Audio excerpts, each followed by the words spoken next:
तो दोस्तों आज मैं एक्सप्लेन करने वाला हूँ 2014 में आई मूवी हाईवे को। इसकी IMDb रेटिंग है 7.6 आउट ऑफ 10 जो कि मूवी के हिसाब से सही ही है। मैं मूवी को एक्सप्लेन करूंगा, लेकिन उससे पहले अगर आप हमारे चैनल पर नए हैं तो नीचे काले कलर से लिखे सब्सक्राइब बटन को दबाकर ग्रे कर दें। इससे आप हमारे चैनल से जुड़ जाएंगे और आने वाली वीडियोस को देख पाएंगे। और जिन्होंने पहले से ही सब्सक्राइब करा हुआ है उनका बहुत बहुत शुक्रिया। आप लोग ऐसे ही चैनल से जुड़े रहिए, मैं आपके लिए वीडियोस लाता रहूंगा। और मुझे थोड़ा और करीब से जानने के लिए आप मेरे इंस्टाग्राम या फेसबुक अकाउंट को भी फॉलो कर सकते हैं, लिंक आपको डिस्क्रिप्शन में मिल जाएगा। तो मूवी की शुरुआत में हम वीरा नाम की एक लड़की को देखते हैं जिसकी जल्द ही विनय नाम के लड़के से शादी होने वाली थी। तो घर वाले लगे हुए थे शादी की तैयारी में, जो कि वीरा के लिए सरदर्दी बन गया था क्योंकि पूरा पूरा दिन सभी लोग उसे नए नए कपड़े नए आभूषण पहनाने में लगे रहते थे, जिससे कि वो काफी ज्यादा परेशान हो गई थी। तो एक रात वीरा विनय को बुलाकर इस शादी ब्याह वाले सरदर्दी भरे माहौल से सुकून पाने के लिए उसे गाड़ी से कहीं दूर चलने को कहती है। विनय उसे कहीं भी जाने से मना करता है क्योंकि वो छुप छुपा कर आई थी, तो अगर कोई देख लेता तो बवाल खड़ा हो जाता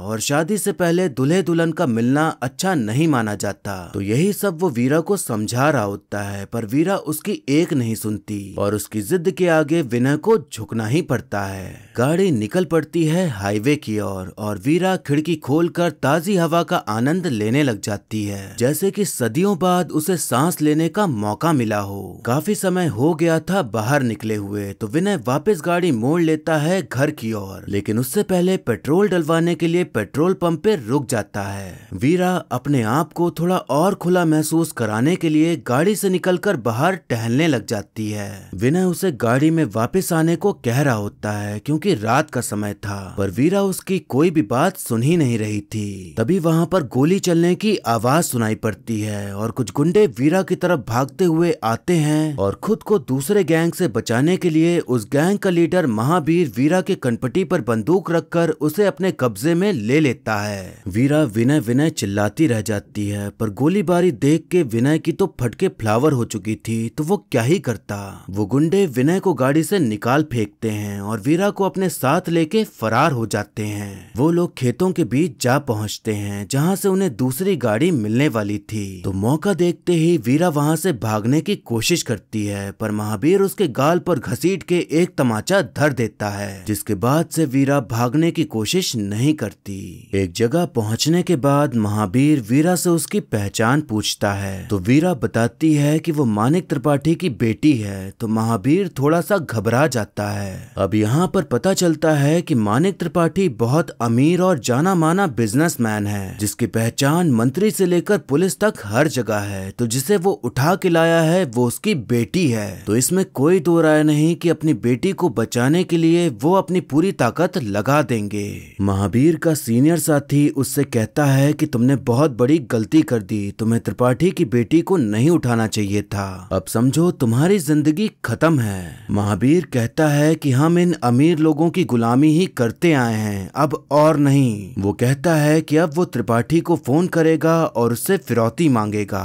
और कुछ नहीं तो इसे कोठे पर बेच दूंगा, किसी को पता भी नहीं चलेगा। अगली सुबह वीरा के पास गुरु नाम का एक आदमी आता है, जो कि काफी अजीब तरह से छूते हुए कहता है कि तुम डरना मत, हम हैं, हम तुम्हें यहाँ से छुड़ाएंगे। अब महावीर और उसके चेले वीरा को साथ लेकर एक ट्रक पर सवार हो जाते हैं, क्योंकि वो एक जगह नहीं रुक सकते थे वरना पकड़े जाते।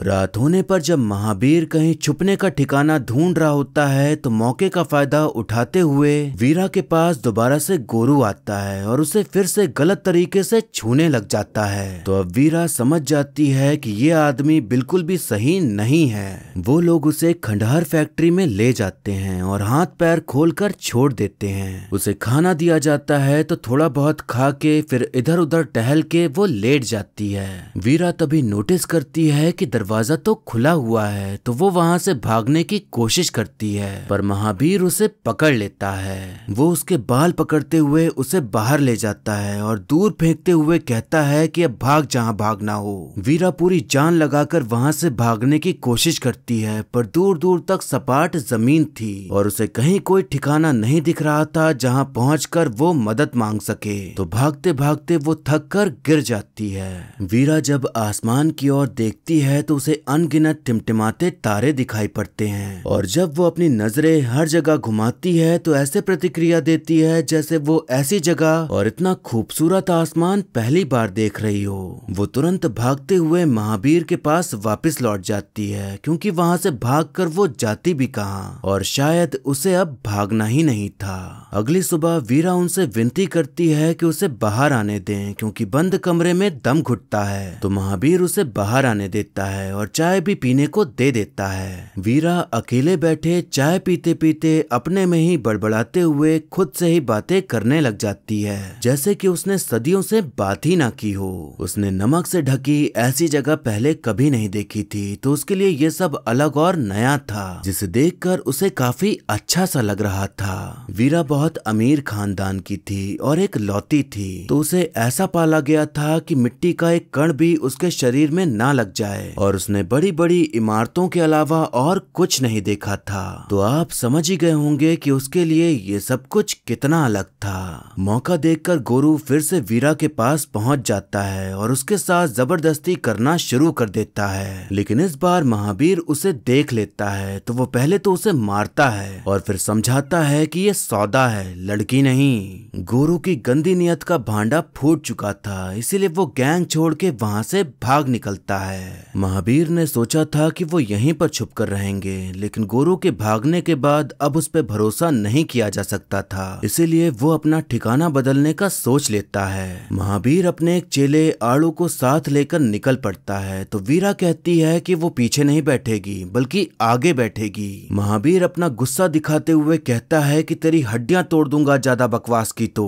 वीरा उसकी धमकी से डरती नहीं बल्कि जिद पर अड़ जाती है कि वो बैठेगी तो आगे ही। उसकी जिद के आगे महावीर भी झुक जाता है, क्योंकि वो लड़की नहीं एक सौदा थी, तो वो उसे कुछ भी नहीं कर सकता था, इसीलिए उसकी बात माननी ही पड़ती है। ट्रक चलना शुरू होता है और तब वीरा देखती है गांव के घर, स्कूल जाते बच्चे, सामान ले जाती महिलाएं, रोड पर गाय बकरियां और बहुत कुछ। जिधर भी उसकी नजरें घूम रही थी उसे कुछ नया ही दिख रहा था, जो कि उसने ऐसी दुनिया कभी देखी ही नहीं थी। हम देखते हैं कि सफर करते समय रास्ते में चेक पोस्ट पड़ता है, जहां पुलिस उनके ट्रक को घेर के खड़ी हो जाती है चेक करने के लिए। पुलिस के जोर डालने पर ट्रक का डाला खोलना ही पड़ता है, तो अब महावीर को लगता है कि अब तो सब खत्म हो गया, तो वो अपनी बंदूक लेकर उन पर चलाने ही वाला होता है कि देखने मिलता है कि वीरा उसमें है ही नहीं। वो लोग हैरान हो जाते हैं कि वो गई कहाँ, लेकिन अपने चेहरे पर वो हैरानी आने नहीं देते और जल्दी से वहाँ से निकल जाते हैं। थोड़ी दूर जाके वो दोबारा से चेक करते हैं तो वीरा डाले के अंदर ही मिलती है। उसके पास बहुत ही बढ़िया मौका था अपने घर जाने का, पर ना जाने क्यों वो छुप गई थी और ये बात महावीर और आड़ू को भी समझ नहीं आती कि उसने ऐसा क्यों किया।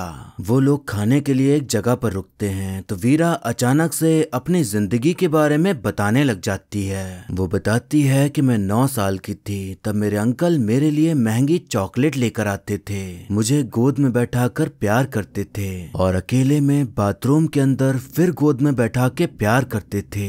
चीखती थी मैं, मगर वो मेरा मुंह बंद कर देते थे ताकि मेरी चीख बाहर ना निकले। बहुत दर्द होता था, लेकिन वो कहते थे बस बस हो गया, मेरी प्यारी गुड़िया बेस्ट लड़की है तो इस दुनिया की सबसे खूबसूरत। वो हर बार आते थे और हमेशा ऐसे ही करते थे। अंदर से चीखती थी मैं, लेकिन वो कहते थे किसी से कुछ कहना नहीं। एक दिन मैंने अपनी माँ को सब कुछ बता दिया, लेकिन मेरी माँ ने कहा श्श्श, किसी से कुछ कहना नहीं, ठीक है। मैंने किसी से कुछ नहीं कहा और उसके बाद से वो सब बंद हो गया। फिर भी वो आते थे मेरे लिए चॉकलेट लेकर। वो आज भी आते हैं, मैं उनकी गोद में बैठती हूँ, वो मुझे प्यार करते हैं, मैं हंसती हूँ और वो वही चीज बोलते हैं कि मेरी प्यारी गुड़िया दुनिया की सबसे ब्यूटीफुल लड़की। तमीज तहजीब नमस्ते करो, उनके पाँव छुओ, लेकिन हर तरफ वही जानवर हैं और उन्हीं के बीच रहना है, हंसना है, दोस्ती करनी है, प्यार करना है। ये सुनकर महावीर के गले से खाना नहीं उतरता और वो उसका दुख सुनकर चुपचाप चला जाता है। अब जाकर समझ आता है कि क्यों उसे आजादी फील हो रही थी और क्यों उसे जब मौका मिला घर जाने का तो वो भागी नहीं बल्कि यहीं रह गई, क्योंकि वो उस घर नहीं जाना चाहती थी जहाँ उसके साथ गलत करने वाला इंसान आता हो और उसके खुद के माँ बाप उसका आदर सत्कार करते हो, सम्मान देते हो। महावीर वीरा को ट्रक के अंदर बैठने को कहता है तो वीरा उसे गले से लगा लेती है, क्योंकि इस वक्त उसे किसी की जरूरत थी इमोशनल सपोर्ट के लिए। इस तरह से गले लगना महावीर के लिए बिल्कुल ही अलग एहसास था, क्योंकि उसकी जिंदगी में मार काट के अलावा और कुछ नहीं था और उसे कभी इस तरह से किसी लड़की ने गले भी नहीं लगाया था। एक दूसरे से गले मिलना दोनों के लिए ही राहत और सुकून भरा एहसास था, जो कि दोनों लोग फील कर पा रहे थे। वीरा महावीर से कहती है कि जहाँ से तुम मुझे लाए हो वहाँ मैं जाना नहीं चाहती, जहाँ तुम मुझे ले जा रहे हो वहाँ पहुँचना नहीं चाहती, पर ये रास्ता बहुत अच्छा है, मैं चाहती हूँ कि ये रास्ता कभी खत्म ना हो। महावीर अपने एक आदमी को वीरा का फोन देकर लोकेशन बदलते हुए वीरा के पिता से बात करने को कहता है, ताकि पुलिस उसके पीछे लग जाए और यहाँ वो लोग कहीं और निकल जाएं। हम देखते हैं कि जिसका डर था वही होता है। गैंग से गद्दारी करते हुए गोरू पुलिस के पास पहुंचकर महावीर की लोकेशन और प्लान की सारी जानकारी दे देता है। वीरा के घर वाले परेशान हो रहे थे कि उनकी बेटी किस हालत में होगी, उसके साथ वो लोग क्या कर रहे होंगे, पर इधर तो उनकी बेटी खूब मजे से जी रही थी, जैसे कि उसे किडनैप नहीं किया गया हो बल्कि दोस्तों के साथ ट्रिप पे आई हो। महावीर नोटिस करता है कि उसका चेला आड़ू वीरा के साथ कुछ ज्यादा ही घुल मिल गया है और उसकी तरफदारी भी करने लगा है। तो महावीर उससे कहता है कि अगर कोई गड़बड़ हुई तो इस लड़की को भी कोठे पर बेचेंगे, इसलिए ज्यादा लाड़ में आने की जरूरत नहीं है। और सिर्फ इसकी ही इज्जत है क्या, बाकी लड़कियों की नहीं है क्या? हम गरीबों की बीवी बेटियों की इज्जत ये अमीर कहाँ करते हैं? जब बड़े साहब गांव आते हैं तो संदेशा पहुंचा दिया जाता है कि बड़े साहब आए हैं, आज रात लुगाई लगेगी, और उनको लेके कौन जाता है? उनका खुद का मर्द। लुगाई साहब के कमरे में होती है और मर्द बाहर बैठे इंतजार कर रहा होता है। फिर दरवाजा खुलता है तो मर्द अपनी लुगाई लेके घर चला जाता है और अपनी सारी भड़ास और गुस्सा उसी पर निकालता है, क्योंकि वो बड़े साहब को तो कुछ कर नहीं सकता। अमीर लोगों के प्रति इस बात का गुस्सा भरा हुआ था महावीर के अंदर, क्योंकि शायद उसने बचपन से लेकर आज तक अपने आसपास यही होते देखा था। इसीलिए उसने ईगो में आकर फैसला लिया कि वीरा को किडनैप करके वो अमीरों को अपने सामने झुकाएगा।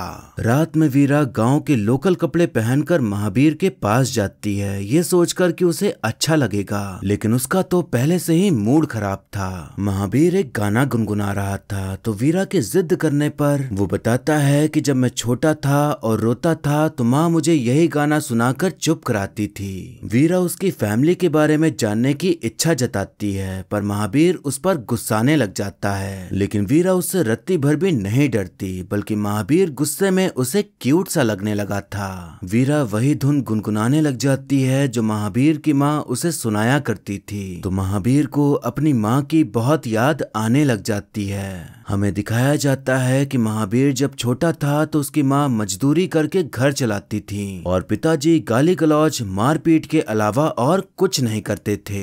यहाँ थोड़ा थोड़ा समझ आता है कि जो बातें महावीर ने कही थी शायद उसकी माँ के साथ वैसा ही होता था, यानी कि जो गुस्सा उसके अंदर भरा था वो इसी बात का था और उसका बचपन अपनी ही माँ को ऐसा करते देख कर गुजरा था। वीरा महावीर से पूछती है कि तुम्हारी माँ अब कहाँ रहती हैं? तो महावीर बताता है कि वो गांव में है। तो वीरा कहती है कि तुम्हें मुझसे वादा करना होगा कि ये सब खत्म होते ही तुम उनसे जरूर मिलोगे। महावीर के अंदर जो नफरत, जो गुस्सा हमेशा भरा रहता था, वो वीरा की बातों और उसके नेचर को देखते हुए धीरे धीरे कम होने लग जाता है और वीरा के लिए उसकी सोच में परिवर्तन भी दिखाई देने लगा था। महावीर उसे एक जगह पर ले जाता है और कहता है कि सामने पुलिस स्टेशन है, तुम वहां जाओ और अपने बारे में सब कुछ बता दो और अपने घर चली जाओ। वीरा कहती है कि तुम जानते हो कि मैं ऐसा नहीं करूंगी। महावीर गुस्से में कहता है तो मेरे साथ रहकर क्या करोगी, शादी शादी करोगी? क्या मेरे बच्चे पालोगी? मैंने 3 खून किए हैं, मेरे हाथ खून से भरे हैं, मेरा कुछ नहीं हो सकता, मैं मारा जाऊंगा, इसलिए तुम चुपचाप वापस चली जाओ। वीरा उसकी बिल्कुल भी नहीं सुनती और जाने से मना कर देती है। तो महावीर वीरा को पुलिस वाले के पास छोड़कर वहां से भाग जाता है। वीरा को पता था कि वो भागकर बस स्टैंड गया होगा, तो वो भी वहीं पहुंच जाती है। महावीर उसे दूर खड़े रहने को कह देता है ताकि किसी को शक ना हो, और अब दोनों की आंखों ही आंखों में बात हो रही होती है। महावीर के चेहरे पर खुशी थी कि वो वापस आ गई। ये फीलिंग उसके लिए नई थी क्योंकि इससे पहले उसके लिए किसी ने ऐसा नहीं किया था। वीरा को अब महावीर के ही साथ रहना अच्छा लगने लगा था और उसे वापस घर नहीं जाना था जहाँ उसकी कोई सुनने वाला ना हो। वीरा की मासूमियत, भोलेपन और अच्छाई ने महावीर को एकदम बदल के रख दिया था, और जो उसने प्लान किया था उसे भूलकर वीरा के साथ ही रहने का सोच लेता है। वो दोनों हिमाचल प्रदेश की बस पकड़ के गांव पहुंच जाते हैं, और तब वीरा कहती है कि मेरा बच्चे पालने और शादी करने का प्लान नहीं है, लेकिन बस ऐसा लग रहा है कि थोड़ी दूर और चल लूं तुम्हारे साथ, क्योंकि मैंने ऐसा कभी फील नहीं किया जो तुम्हारे साथ करती हूँ। तुम्हारे साथ रहकर मेरे मन में जो भी आए मैं कुछ भी कर सकती हूँ, और कुछ हुआ तो तुम संभाल लोगे, मुझे कुछ सोचने की जरूरत ही नहीं पड़ती। वीरा को हमेशा से पहाड़ बहुत पसंद थे, तो वो दोनों अब पहाड़ की ऊंचाई पर जाके रहने का सोच लेते हैं जहाँ उन्हें कोई ढूंढ ना सके। इस सफर में उन्हें गाँव के कुछ लोग मिल जाते हैं, तो वो लोग उन्हीं के संग हो लेते हैं, जो कि उन्हें रहने के लिए एक छोटा मगर प्यारा सा घर देते हैं, जहाँ से बिल्कुल ही खूबसूरत बर्फ से ढके पहाड़ों वाला नजारा दिखाई पड़ता था। वीरा काफी ज्यादा एक्साइटमेंट से भर जाती है वहाँ रहने के लिए, तो वो तुरंत घर की सफाई करते हुए खाना बनाने की तैयारी करने लग जाती है। महावीर को कुछ भी यकीन ही नहीं हो रहा था कि ये सब कुछ उसके साथ हो रहा है। कहाँ वो लोगों को मारने और गुंडाई करने का काम करता था, और कहाँ आज एक लड़की उसके साथ रहने आ गई और उसकी इतनी केयर कर रही थी, जिस बात से उसे खूब रोना आ जाता है कि अब तक वो कितनी घटिया जिंदगी जीते आ रहा था। वीरा उसे चुप कराने आती है, तो वो रो रो कर अपनी माँ को याद करते हुए कहता है कि मैं अब बहुत दूर निकल आया हूँ, ये सब मेरा नहीं हो सकता, मेरा कुछ नहीं हो सकता। वीरा उसे शांत कराती है और फिर दोनों अपनी पहली रात एक साथ वहीं गुजारते हैं। अगली सुबह जब महावीर की नींद खुलती है तो देखता है कि वीरा वहाँ नहीं है, तो वो उसे ढूंढने के लिए जल्दी से बाहर निकलता है, तो पाता है कि वो एक पत्थर के ऊपर आराम से बैठी हुई है। महावीर उसके पास जाने के लिए आगे बढ़ता है कि तभी एक गोली सीधा उसके पीठ पर आकर लगती है और वो तुरंत नीचे गिर जाता है। पुलिस वालों ने उन्हें ढूंढ निकाला था और अब वो महावीर के ऊपर गोलियां चलाना शुरू कर देते हैं। वीरा चिल्लाते दौड़ते महावीर के पास पहुंचती है और सभी को उससे दूर रहने और गोली चलाने से मना करने लगती है। महावीर को हॉस्पिटल ले जाया जाता है और वीरा को उससे अलग कर दिया जाता है। वीरा से मिलने के लिए उसके माता पिता आते हैं, तो वो उन्हें समझाने की कोशिश करती है, पर उन्हें लगता है कि शायद इतना सब कुछ होने पर उनकी बेटी को सदमा लगा है, जिसकी वजह से वो उल्टा सीधा बड़बड़ा रही है, इसलिए डॉक्टर उसे बेहोशी का इंजेक्शन दे देते हैं। महावीर को इतनी गोलियां लगी थी कि हॉस्पिटल पहुंचने के पहले ही उसकी मौत हो चुकी थी। काफी दिन तक डॉक्टर्स की निगरानी में रहने के बाद जब वीरा उस सदमे से बाहर आती है, तो उससे मिलने के लिए विनय की मम्मी आती हैं, जो कि शादी कब करनी है, किस तरह से करनी है, उससे ये सब पूछ रही होती हैं। मतलब इतना सब कुछ हुआ पर अब भी घर वालों को शादी की ही पड़ी हुई थी और उन्हें वीरा की फीलिंग से कोई मतलब नहीं था। एक दिन वीरा अपने कमरे से निकलकर घर के हॉल में जाती है, जहाँ घर वाले और थोड़े बहुत रिश्तेदार बैठे हुए थे। वो अंकल भी जो बचपन में वीरा के लिए चॉकलेट लाते थे। वीरा कहती है कि मैं हमेशा कहती थी कि मुझे शहर में नहीं रहना, मैं एक दिन भाग जाऊंगी, लेकिन सब कहते हैं कि भागता कौन है, मैं नहीं जाती। अगर महावीर मुझे किडनैप करके ना ले गया होता, मगर अब मैं जा चुकी हूँ और अब वापस नहीं आ सकती। कितना अजीब है, किडनैप हो गई पर वहाँ आजाद थी और यहाँ जेल सा लगता है। तभी उसकी नजर अंकल पर पड़ती है, तो वो कहती है कि आज चॉकलेट नहीं लाए क्या आप? अंकल जी मुस्कुरा कर कहते हैं कि आपके लिए हम अभी मंगवा देते हैं बेटा। तो वीरा कहती है तो कहाँ देंगे, यहाँ या फिर बाथरूम में। पीछे से माँ वीरा को चुप रहने के लिए कहने लगती हैं, उसी तरह जैसे सच बताने पर कहा था। पर आज वीरा चुप रहने के मूड में नहीं थी। वीरा चिल्ला चिल्ला कर सबको बता डालती है कि जब वो छोटी थी तो अंकल उसके साथ क्या घिनौनापन करते थे।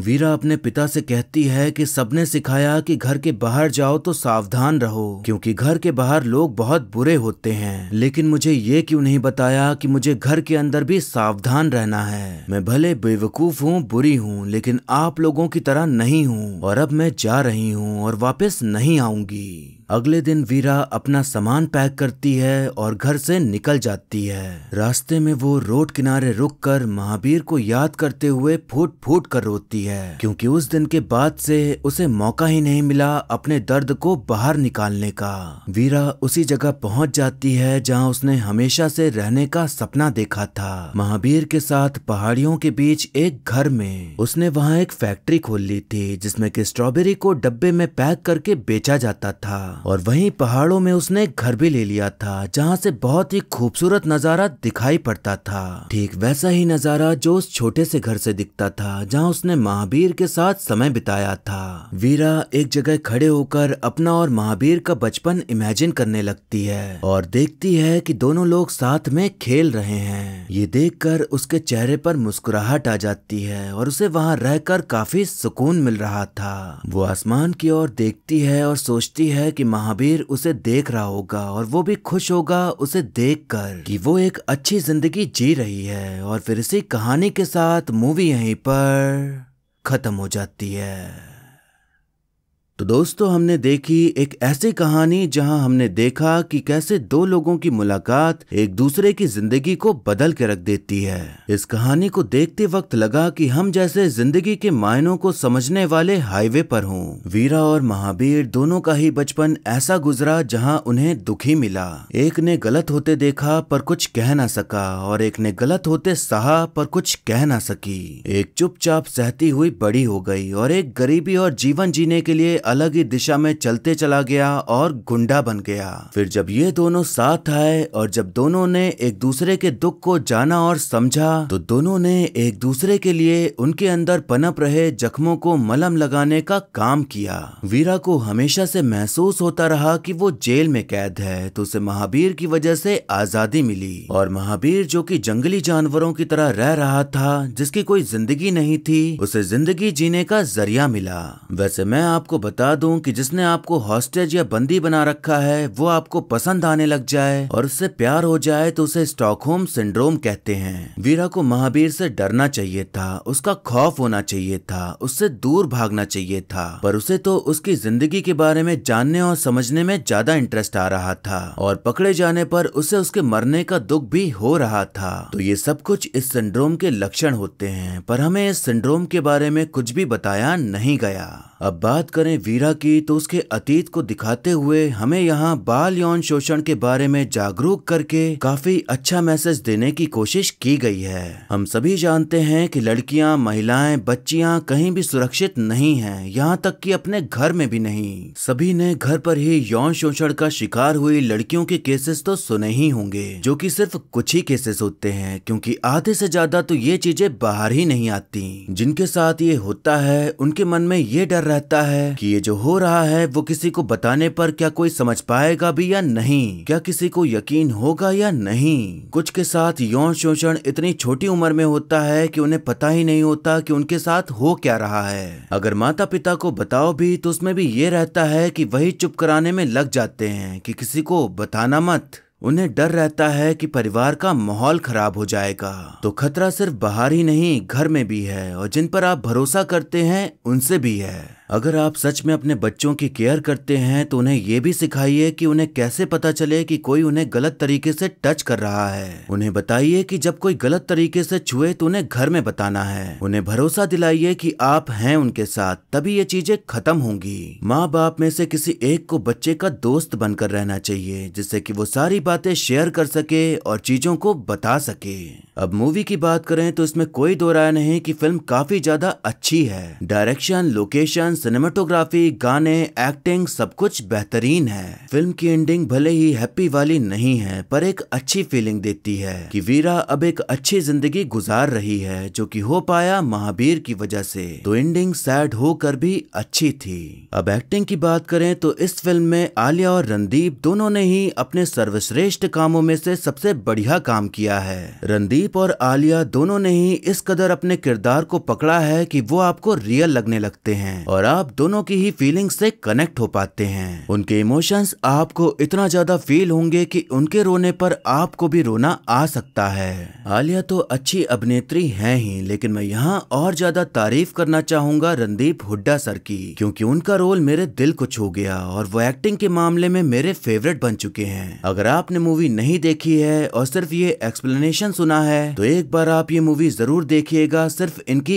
एक्टिंग देखने के लिए। तारीफ तो फिल्म के डायरेक्टर इम्तियाज अली की भी बनती है, जो कि उन्होंने इतने अच्छे तरीके से इस कहानी को दिखाया है। ये one of the best director में गिने जाते हैं और इनकी हर फिल्में बहुत गहरी होती हैं, देखने वालों के दिमाग में बहुत गहरा असर छोड़ जाती हैं। इनकी फिल्में ऐसी फिल्में नहीं होती जिन्हें बस देखा, एंजॉय किया और भूल जाएं। इनके द्वारा बनाई गई रॉकस्टार, जब वी मेट, तमाशा जैसी फिल्में मूवी लवर्स के चर्चाओं में बनी रहती हैं। आलिया भट्ट ने जब इस फिल्म में काम किया था तब वो 20 साल की थीं और ये उनकी दूसरी फिल्म थी। तो इन दोनों ही चीजों को देखा जाए तो उस हिसाब से उन्होंने काफी बढ़िया परफॉर्मेंस दी। और वहीं जितने भी सह कलाकार इस फिल्म में मौजूद हैं सबने बहुत ही बढ़िया काम किया है और सबने अपने किरदार को बखूबी निभाया।